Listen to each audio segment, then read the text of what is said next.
Hello viewers, welcome to another video. Scifi movie তো অনেক দেখলেন, চলুন এবার একটু রিয়ালিস্টিক মুভি এক্সপ্লেনেশন দেখা যাক। হ্যাঁ ভিউয়ার, কথা বলছিলাম ইরানি মুভি নিয়ে, যে মুভিতে দেখানো হয় সাধারণ মানুষের জীবনে ঘটে যাওয়া প্রত্যেক দিনের ঘটনা, হালাল হারাম, ন্যায় অন্যায়ের টানাপোড়েন, এমনকি কখনো কখনো বিচারের দায়িত্ব ছেড়ে দেওয়া হয় আপনার হাতে। ঠিক তেমনই একটা মুভি 2017 সালে মুক্তি পাওয়া no date no signature movie জুড়ে দেখতে পাবেন একটা হারামকে ঢাকতে তার পিঠে একাধিক হারাম কিভাবে চেইনের মতো জড়িয়ে যায়, আদৌ ফলাফল কতটা নিষ্ঠুর হয়। তো চলুন কথা না বাড়িয়ে মূল গল্পে যাওয়া যাক। গল্পের শুরু হয় এক অন্ধকার রাস্তা। 4 চাকা গাড়ি চালিয়ে যাচ্ছিল ডাক্তার কাভে নারিমান। হঠাৎ সাই করে এক আওয়াজ, তবে গাড়ির সাথে ধাক্কা লেগেছে এক বাইকে। নারিমান দ্রুত গাড়ি থামিয়ে বেরিয়ে আসে, ছুটে যায় বাইকের কাছে। মুসা আর লাইলা নামের 2 স্বামী স্ত্রী আর তাদের 2 বাচ্চা ছিল বাইকে। বড় ছেলেটা একটু বেশি আঘাত পেয়েছে। মুসা নারিমানকে কিছুক্ষণ গালাগালি করে, এরপর পুলিশ ডাকতে বলে, কিন্তু নারিমান পুলিশের ব্যাপারটা এড়িয়ে যাচ্ছে। সে মুসাকে বারবার তার গাড়িতে ওঠার অনুরোধ করে, তাদেরকে হাসপাতালেও নিয়ে যেতে চায়, কিন্তু মুসা রাজি হয় না। মুসা তার গাড়ির অবস্থা দেখছে, সেই ফাঁকে নারিমান ছেলেটাকে নিয়ে গাড়িতে বসায়। ছেলেটার নাম আমির আলী খানরুদি। নারিমানের সাথে তার টুকটাক কিছু হয়, জিজ্ঞেস করছে ব্যথা করছে কিনা, খারাপ লাগছে কিনা। আমিরকে গাড়ির গিয়ারগুলো আর হর্ন বাজানো শিখিয়ে দেয়। এদিকে মুসা বাইক মোটামুটি ঠিক করে ছেলেকে বের হয়ে আসতে বলে। যেহেতু নারিমানের সাথে তার হাসপাতালে যাবে না, তাই সে ক্ষতিপূরণ হিসেবে কিছু টাকা অফার করে। প্রথমে না নিতে চাইলেও শেষ পর্যন্ত নারিমানের এগিয়ে দেওয়া মানিব্যাগ থেকে মুসা কিছু টাকা নিয়ে নেয়। ভিউয়ার্স, নারিমান পুলিশ না ডেকে এখানেই একটা অন্যায় এবং হারামের সূচনা করে ফেলেছে। হাসপাতালের ঠিকানা দিয়ে বাইকের পিছন পিছন নারিমান তার গাড়ির হেডলাইট জ্বালানোর পরেও মুসা হাসপাতালে না গিয়ে অন্য রাস্তা ধরেছে। এখানে এটাও ছিল মুসার একটা অন্যায়। কি হবে এর ফল, চলুন দেখা যাক। নারিমান হতাশ হয়ে বাসায় চলে যায়। তার বাবার ট্রিটমেন্ট নিয়ে তার কলিগ সাহেকে কিছু পরামর্শ দেয়। এরপর তাদের মধ্যে ব্যক্তিগত আরো কিছু কথাবার্তা হয়। এরপর সাহে চলে যায়। পরদিন সাহেকে রিসিভ করে তারা একসাথে তাদের হাসপাতালে যায়। গেটে নারিমানের জন্য অপেক্ষা করছিল এক ভিকটিম। মারধর খেয়েছে, যার ক্ষতিপূরণ চাইতে প্রমাণস্বরূপ ফরেন্সিক রিপোর্ট দরকার। নারিমান মহিলাকে ফরেন্সিক ল্যাবের ঠিকানা দিয়ে পাঠিয়ে দেয়। সিন চলে আসে হাসপাতালের ভিতরে। গতকালের এক রোগীর ফাইলে নারিমানকে সিগনেচার করতে বলে নার্স, কিন্তু ময়না তদন্ত ঠিকঠাক হয়নি বলে সে সিগনেচার না করেই চলে যায়। এরপর ক্যান্টিন থেকে বেরিয়ে হাত ধুতে ধুতে আজকের সব মৃতদেহের ফাইল নার্সকে পড়ে শোনাতে বলে। শুনতে শুনতে একটা নাম শুনে আচমকা নার্সকে থামিয়ে দেয় নারিমান। তার খুব পরিচিত একটা নাম। লাশ মর্গে আছে কিনা জিজ্ঞেস করে তড়িঘড়ি করে মর্গের দিকে ছুটে যায় সে। মর্গে পড়ে আছে কাল রাতে দেখা সেই ছোট্ট আমির আলী খানরুদির মৃতদেহ। চেহারা দেখে বোঝা যায় নারিমান এটা মেনে নিতে পারছে না। এদিকে নারিমানকে খুঁজতে খুঁজতে সাহেও এসে পড়েছে। একটা নিরিবিলি জায়গায় বসে স্মোক করছে। সাহে জানতে চায় সে ছেলেটা তার পরিচিত কিনা। গতকালের ঘটনা আড়াল করে নারিমান আমতা আমতা করে বলে আমিরের বাবা তার পরিচিত। ভিউয়ার, অ্যাক্সিডেন্টের কথা স্বীকার না করা তার দ্বিতীয় অন্যায়। নারিমান তাড়াহুড়ো করে ময়না তদন্তের যাওয়ার পথে গতকালের ভুল ময়না তদন্ত করা ডাক্তারের সাথে ঝগড়া বেঁধে যায়। সে উত্তেজিত হয়ে পড়ে। নারিমানকে এই অবস্থায় দেখে সাহে নিজেই দায়িত্ব নেয় আমিরের ময়না তদন্ত করা। প্রথমে নারিমান রাজি না হলেও কিছুক্ষণ বোঝানোর পরে আর বাধা দেয় না। তবে আড়াল থেকে কিছুক্ষণ আমিরের বাবা মায়ের দিকে তাকিয়ে থাকে। আমিরের মৃত্যুর কারণ জানার জন্য তার মনের মধ্যে উথাল পাথাল চলছে, স্থির হয়ে বসতে পারছে না। অনেকক্ষণ পর সাহেকে খুঁজে খুঁজে তার কেবিনের সামনে দাঁড়ায়। ওদিকে সাহে মুসা আর লাইলার সাথে কথা বলছে। নারিমানকে দেখে সাহে বেরিয়ে আসে, তাকে একটু চোখ রাঙায়। এখানে আসতে বারণ করেছিল, কাজ শেষ হলে এমনিতেও ডাকতো। নারিমান শান্ত হতে পারছে না। সে খুঁটে খুঁটে জিজ্ঞেস করছে বাচ্চাটা কেন মারা গেল। সাহের ময়নাতদন্ত অনুযায়ী আমির 1 সপ্তাহ ধরেই অসুস্থ। তার পেট খারাপ আর বমি হচ্ছিল। বিষক্রিয়া থেকেই এমনটা হয়েছে। কিন্তু নারিমান এই ব্যাখ্যায় সন্তুষ্ট হতে পারেনি। সে রিপোর্টটা পড়তে পড়তে ময়না তদন্ত করা অন্য ডাক্তারের সাথে কথা বলে। তার মতে আমিরের বাবা মায়েরও টেস্ট করানো উচিত। যদি তারা সবাই এক খাবার খেয়ে থাকে তাদের শরীরেও অবশ্যই এই বিষ পাওয়া যাবে। এমনকি এই বিষ এমন মারাত্মক যা 10 দিনের মধ্যে যে কোনো মানুষকে মেরে ফেলতে পারে। আমিরের শরীরে 6 থেকে 7 দিন আগেই এটা ধরা পড়েছিল। হয়তো এটাই আমিরের মৃত্যুর কারণ। ডাক্তারের কেবিনে লায়লার ফোনালাপ থেকে বোঝা যায় আমির 7 দিন ধরে অসুস্থ থাকার পর গতরাতে বেশি অসুস্থ হয়ে পড়ে। তখন তাকে হাসপাতালে আনা হয় এবং সেখানেই মারা যায়। তাহি কেবিনে ফিরে আসে, ছেলের মৃত্যুর কারণ জানিয়ে তাদের খাবার নিয়ে কিছু কথাবার্তা বলে। আমিরের শরীরে বোটুলিন নামের এক প্রকার বিষ পাওয়া গেছে, যেটা শুধুমাত্র বাসি পচা মাছ বা মাংসেই পাওয়া যায়। অনেকদিন আবদ্ধ অবস্থায় থাকা মাছ বা মুরগি আস্তে আস্তে বিষ হয়ে যায়। এগুলো শোনার পর মুসা একটু আমতা আমতা করে আর লায়লা তার দিকে সন্দেহের চোখে তাকায়। তাদের দুজনকেও একটা টেস্ট করতে বলে ডাক্তার চলে যায়। লায়লা মুসাকে জিজ্ঞেস করে ডাক্তার এসব বাসি মাংসের কথা কি বলে গেল, কিন্তু মুসা তাকে চুপ করিয়ে দেয়। এদিকে নারিমান এক মনে রিপোর্টটা উল্টে পাল্টে দেখছে।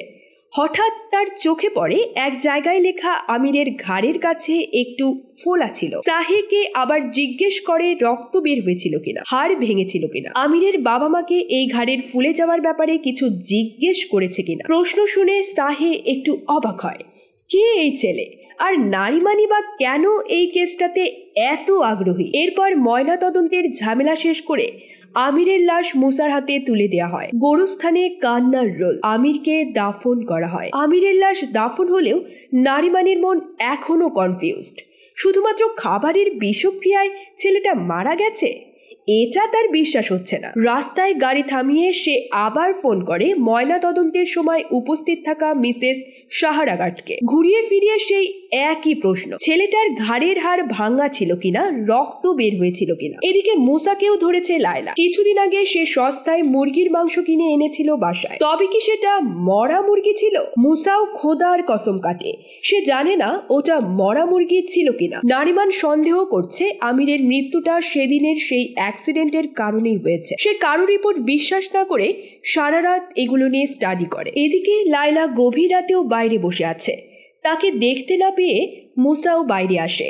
তাদের কিছুক্ষণ নীরব তর্ক হয়। মুসা বারবার বলছে সে জানতো না ওই দিন মুরগি মরা ছিল, আর লায়লা বলছে তুমি কি বোকা, এত সস্তায় কেউ কেন জ্যান্ত মুরগি দেবে। ছেলের মৃত্যুর জন্য লায়লার স্বামীকেই দায়ী মনে করছে। তার মুখের দিকে তাকাতেও লায়লার ঘৃণা হচ্ছে। এমনকি সে সিদ্ধান্ত নিয়েছে 1 সপ্তাহ পর ছোট বাচ্চাটাকে নিয়ে এখান থেকে চলে যাবে। কাউকে কিছু বোঝাতে পারছে না মুসা। খারাপ হলেও সেও তো মানুষ, একজন বাবা, তারও শোক আছে। সে একটা খোলা জায়গায় গিয়ে চিৎকার করে নিজেকে একটু হালকা করে। মুসার মনে অনুশোচনা এসে পড়েছে, হয়তো তার জন্যই ছেলে মারা গেছে। ভিউয়ার্স, একদিকে হারাম খাদ্য কেনা, আরেকদিকে নারিমানের সেদিন পুলিশ না ডাকা, আর ওদের হাসপাতালে না নিয়ে যাওয়া, সবকিছুই একটা অপরাধের চেইন। একটা থাকতে আরেকটা অপরাধ, সামনে হয়তো আরও অপরাধ হবে।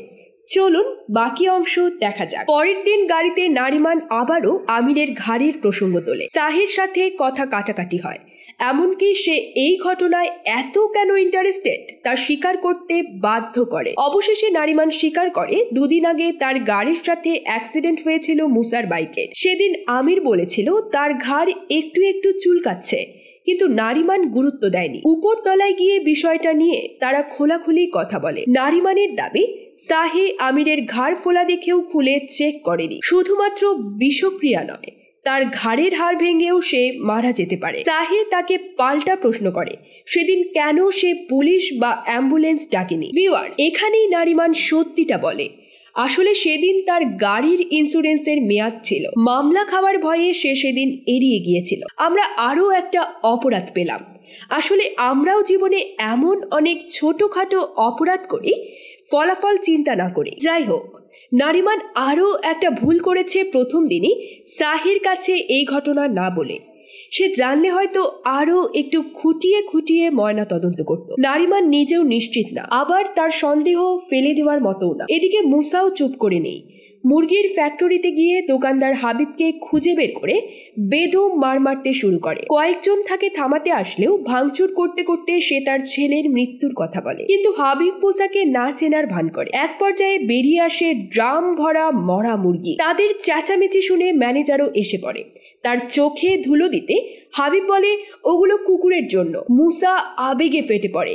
তার ছেলে কি কুকুর ছিল নাকি সে কুকুর? কেন তাদেরকে সস্তায় এই মরা মুরগি দিতে হলো? আজ হাবিবের লাশ না নিয়ে সে এখান থেকে যাবে না, কিন্তু গার্ডরা তাকে বাইরে বের করে দেয়। এদিকে ম্যানেজারও হাবিবকে একটা থাপ্পড় মারে। এরপর দুজন গার্ড গেটের বাইরে দাঁড়িয়ে মুসাকে একটু সান্ত্বনা দেয়। একজন মুসাকে সতর্ক করে ফ্যাক্টরি থেকে সব মরা মুরগি সরিয়ে ফেলা হচ্ছে। এরপর পুলিশ আনলেও কোনো লাভ হবে না।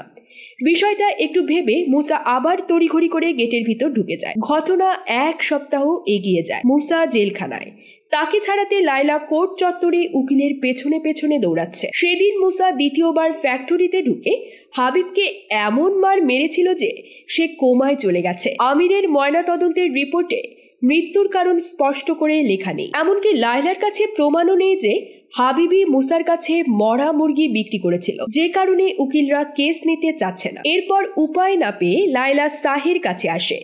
রিপোর্ট বদলে তাতে স্পষ্ট করে লিখে দিতে বলে যে বাসি মুরগি খাওয়ার জন্যই তার ছেলে মারা গেছে। নারিমানও লায়লা দেখতে পেয়েছে। সাহির মুখে রিপোর্ট বদলানোর কথা শুনে তারও সন্দেহ হয় কেন এই নির্দিষ্ট কথাই লিখতে হবে। আজ সাহি নিশ্চিত মুসা বাড়িতে বাসি মাংসই নিয়েছিল, যেটা এতদিন ওরা গোপন করেছে। মুসা যে জেলে আছে তাও নারিমান আজ শুনল। ভিউয়ার্স, এই মুভির আরেকটা গুরুত্বপূর্ণ পয়েন্টই গোপন করা, যার কারণে সব কিছুতেই গন্ডগোল। ধীরে ধীরে নারিমান নিজেকে আরো বেশি অপরাধী মনে করতে শুরু করেছে। সে জেলখানায় মুসার সাথে দেখা করার পারমিশন জোগাড় করে। অবশেষে মুখোমুখি দুজন অনুশোচনায় মরে যাচ্ছে। তারা নিজেরাই নিজের কাছে অপরাধী। দুজনেই আজ নিজের অপরাধ স্বীকার করে। সবকিছু শোনার পর মুসার একটা কথাই আসলে মনে প্রশ্ন জাগায়। সেই রাতে আমিরকে হাসপাতালে নিলে ও কি আদৌ বেঁচে যেত? আপনাদের কি মনে হয়? যাই হোক, নারিমান তার সন্দেহের অবসান ঘটাতে আমিরের লাশ কবর থেকে তোলার জন্য আবেদন করেছে। খবরটা শুনে সাহির রেগে মেগে এগিয়ে আসে নারিমানের দিকে। দুজনের আবারও তর্ক হয়। তারা কেউই 100% নিশ্চিত না আসলে মৃত্যুর কারণটা কি। নারিমান এখন নিজেকেই দোষারোপ করছে। তার জন্যই আজ আমির নেই, মুসা জেলে, মুসার সংসারটার এই অবস্থা। প্রথম দিনই যদি সে মুসার কাছে যেত তাহলে আজ হাবিব কোমায় থাকতো না। সে ডিসিশন নিয়ে ফেলেছে, নিজের পাপের প্রায়শ্চিত্ত করবেই। এবার মুসাকে ক্রাইম স্পটে নিয়ে যাওয়া হয়। কিভাবে কি ঘটেছিল তা একটু অভিনয় করে দেখায়। মূলত আইন বিভাগ দেখতে চাইছে আসলে কি ইচ্ছে করে মেরেছে নাকি অ্যাক্সিডেন্টালি হয়ে গেছে। কিছুক্ষণ সাক্ষ্য, প্রমাণ, বয়ান নিয়ে মুসাকে আবার জেলখানায় ফিরিয়ে নেওয়া হয়। এরপর নারিমান লায়লাকে বুঝিয়ে শুনিয়ে গাড়িতে তোলে। আমিরের লাশ কবর থেকে তোলার ব্যাপারে তাকে জানায়। মুসাকেও জানাতে বলে। কয়েকদিন পর আমিরের লাশ তোলা হয়।